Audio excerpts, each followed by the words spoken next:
Mun nimi on Sami Rekola ja mä olen mukana tässä Bocuse-d'Or-tiimin logistiikkajärjestelytoimikunnassa.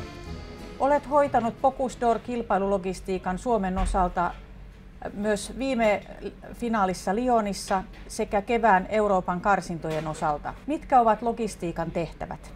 No kyllähän meidän tehtävä on tarjota, pyrkii luomaan kilpailijalle mahdollisimman hyvät olosuhteet siihen, että hän pystyy keskittymään tähän suoritukseen, kilpailusuoritukseen sekä tämän harjoittelun aikana, valmistautumisen aikana tähän kilpailuun ja sitten ennen kaikkea tietenkin sitten itse suorituksessa siellä kilpailupaikalla. Paljon tietysti tarkoittaa järjestelyjä, miten tavara noita liikkuu, miten pystytään järjestämään noita harjoitteluolosuhteet sellaisiksi, että ne on noita parhaat mahdolliset. Tietysti kilpailupaikalla pyritään noita tekemään sitten, että saadaan siellä osa raaka-aineista pystytään viemään täältä mukana, osa täytyy hankkia paikan päältä. Pyritään hyödyntämään paikalliset kontaktit aina, missä sitten kilpailut ikinä onkaan ja paikalliset keittiöt sieltä pystytään hankkimaan harjoitustiloja ja näin poispäin. Pieniä asioita paljon järjesteltävää, mutta sitten kun kaikki sujuu saumattomasti ja jouhevasti, niin siitä on kilpailijalle kyllä ehdoton etu. Miten logistiikkatiimi valmistautuu finaaliin? No kyllä meillä kaikilla on omat tehtävät tässä, että totta kai on erilaisten laitetoimittajien kanssa tehdään yhteistyötä, totta kai pyritään olemaan sitten koko ajan jutussa tämän kilpailijan kanssa ja aistimaan ja kyselemään häneltä, että missä mennään ja mitä hän tarvitsee. Että me olemme täällä auttamassa häntä tässä kilpailussa ja omalta osalta sitten kaikki keinot käytetään, mitä pystytään siihen.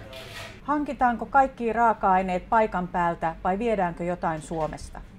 Ja kyllä suurin osa raaka-aineista viedään täältä Suomesta, eli Suomesta lähtee rekka, jossa on sitten tarvikkeet, työkalut, suurin osa raaka-aineista, esimerkiksi maitotaloustuotteita, kaikki paikalliset raaka-aineet, niin lähtee täältä.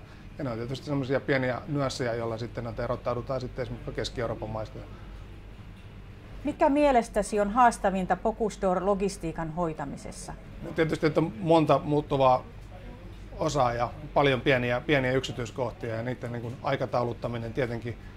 Onneksi tämä on mennyt koko ajan ammattimaisemmaksi ja ollaan hyviä ihmisiä tässä mukana ja pystytty tyylikkäästi aikatauluttamaan tämä ja pysytty näissä aikatauluissa ja saadaan noita eri toiminnot sitten menemään yhteen. Ja ehkä se on näiden pienten asioiden sitten synkronisointi tässä matkailun varrella. Tämä on kuitenkin aika pitkä prosessi, kun miettii kilpailijoiden tekemistä. Että Miika ja Juho on kuitenkin tätä on parin vuoden sitoutuminen tämmöiseen projektiin ja kaikki se kehityskaari, mitä sillä välillä tapahtuu ja sen sitten huipentuminen sillä loppukilpailussa. Siinä on monta asiaa hoidettavana. Ja ennen kaikkea tietenkin suurin panos on tietenkin kilpailijalla ja sen takia meitä on sitten iso joukko tässä taustalla tekemässä töitä Mikan ja Juhon suorituksen tueksi. Kiitos ja hyvää syksyn jatkoa, Sami. Kiitos.